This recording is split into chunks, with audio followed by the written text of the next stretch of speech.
It is good to have you on, sir. What a great honor. This is another major victory, obviously, for the Trump administration. But again, Qatar in the background doing really important diplomatic work. Don't get a lot of credit until something like this happens. But every day you guys are playing a role. Tell us how this Taliban release came to be.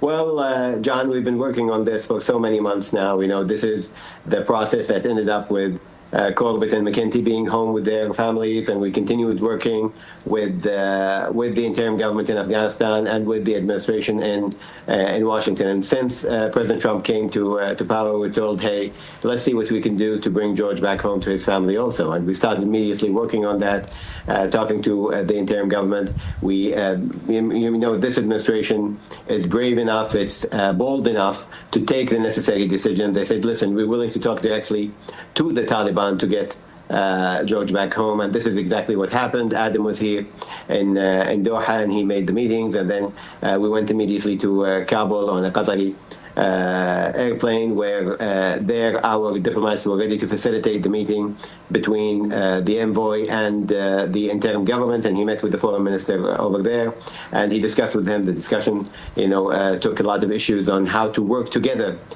for the benefit of the American people and the Afghan people. And obviously, as soon as the meetings ended, George was shaking hands with Adam, hugging staff from both the U.S. and the Qatari side, and immediately got on the plane, where two physicians were on our medical team were waiting for him on the plane. They immediately checked his health, checked his vitals, and we were very happy to report that he was in good health when he got on the plane.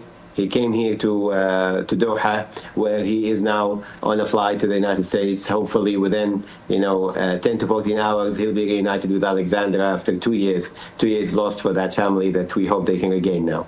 Yeah. Amazing. That's going to be another amazing moment here in Washington. Sir, he's been gone for over 2 years. I have to imagine that this could have happened sooner, but maybe it couldn't. Why didn't this happen under Joe Biden? Was there a way without the will? Why not?